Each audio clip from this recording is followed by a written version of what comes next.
This is the Teacher Talking Time podcast. Which brings me to this very important question, because we're talking about task-based language teaching. And I think that a teacher who might be listening to this might be thinking, okay, this is all beautiful. This is great. I love this conversation, but what about me? What is the teacher doing if all they do is, here's a task, produce language, go ahead. What do? Do you just sit back, check your Apple News? Like, if only. I think I write grocery lists sometimes, but I think the question then becomes, if we look at the way we proactively teach forms, grammatical structures using a synthetic syllabus versus task-based language teaching, which is more holistic, teaching reactively, teacher as a guide on the side. What is the role of the teacher in a task-based lesson, in a task-based classroom? Yeah, this is one of the most interesting areas to me, because I think that has been a common criticism that people have said that, the teacher's role is totally diminished by TBLT. They're just a manager now, making sure that everyone's on task, for lack of a better term, when really the role of the teacher is actually, just as involved, if not even perhaps more, when you're in the midst of a task-based type of environment. And I say that because when you talk about all these different features that we've been talking about, that is something that would require specialized training to discuss how would you manipulate your classroom environment to make sure you're hitting up all of these features that we know promote acquisition. So you are specializing in that in a way and focusing on adjusting the environment to make sure that it's always meeting those learners' needs. So you're walking around, you're providing the corrective feedback, you're taking notes about what kinds of structures are coming up in those tasks, where errors are persistent, where learners are struggling to negotiate. Because all of that is going to be really important information for what you do next with it. So either is that a task repetition? Is that a focus on form moment? Is that changing what your plan is for your post task if you're structuring your course that way, or for the next task in your task sequence that maybe you want to utilize? So it's like we're talking about reactivity so much, but that reactivity is a lot of work. It is a lot of work. It's definitely not the case that you're sitting back and making your grocery list at all. And, of course, anytime that learners are in a dynamic environment where they're interacting a lot, I think that there is perhaps a little bit more classroom management. That's also a criticism that people might say, is that the classroom management piece will be overwhelming. And I think there's no way of getting around that. It is true that if you give everyone an individual worksheet to sit silently and fill in, that is an easier space to manage. I say this as someone that's taught second grade. I definitely know. I've been there. I've been in a chaotic classroom before, and I know how stressful it can be.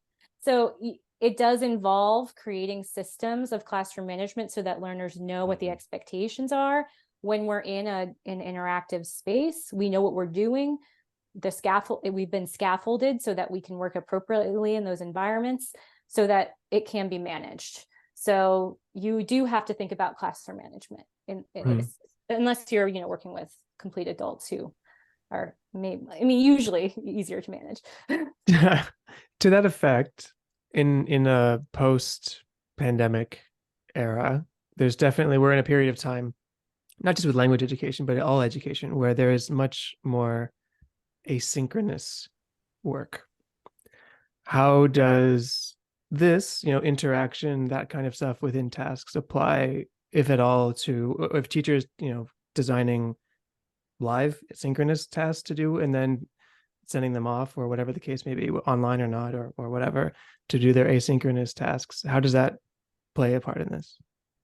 Yeah, well, I think the cool thing about TBLT is that if you're connecting to the reality of language use in the world, a lot of our interactions are happening online. We're here on a Zoom screen. That's true. We're synchronous, but we could be in a text chat, we could be emailing, we could be, interacting on social media after your podcast is posted.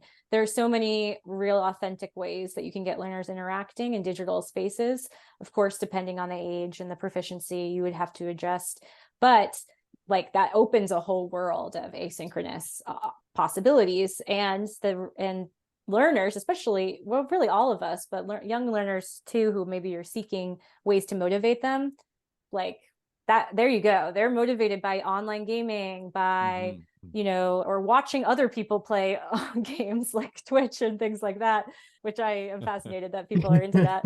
But so there's a lot of really cool research out there in like the gaming and digital space world and how technology can be utilized for TBLT. Marta Gonzalez Lloret, Nicole Ziegler, there's so many researchers operating in that field. So there's a world of research and kind of ideas to get people going, I think, if you're interested in doing text chat or gaming or things like that.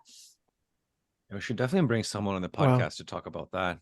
Yeah, a Twitch show. Let's do it. Yeah. Okay, that's a study. I don't know if anyone's done any empirical work on like that as a task, but it could be very cool. My kids are obsessed with Twitch, so I know there's definitely something happening in there. I've never seen anything I've never attended a, what is it? Is it a Twitch session? Is that stream? I think stream or stream. live? Yeah, stream. I think. I mean, I'm too old. I don't know. I'll just say that I don't. That's how you know you're old. It's like, what is a Twitch? Yeah. What is that? What does that mean? Yeah, I don't know what the vernacular is around Twitch either, but that's a mindset thing too, right? With teachers, with us. I mean, we're teachers. I group myself into when I say with teachers, with us. To go back to what Leo said, like if you're making your grocery list, you're not teaching, or if you're just letting them interact, you're not working. Like our role, I can hear like myself 10 years ago saying, yeah, but Twitch is like a video game, and that's not teaching either, right? Like I think it's a mindset that we can use anything to help them. Like, what's the goal, right? Like, what are we trying to help them accomplish? And if that increases interaction and motivation, and it's their life, I mean, why not, right? Yeah, I mean, I think that you can maybe find ways to approximate like those kinds of spaces and the kinds of interactions, or use the themes or the content that might be motivating to the learners. So you could bring it in that way without just saying like, go on Twitch. I mean, also it's tricky for anyone who's teaching a language other than English as well, because obviously the world of the internet is very much using English as a lingua franca. I'm sure on Twitch that you see other languages, but that probably a lot of times when people are commenting on posts and things and on videos, that often it's in English because they assume more people will access it that way. So a teacher that's teaching a language, especially like a less commonly taught language here in the US and Canada, might be drawing inspiration from those resources to motivate learners to access environments that are in those languages, but maybe doesn't have the same access that you would if you're an ESL or an EFL teacher. So that is something important to keep in mind.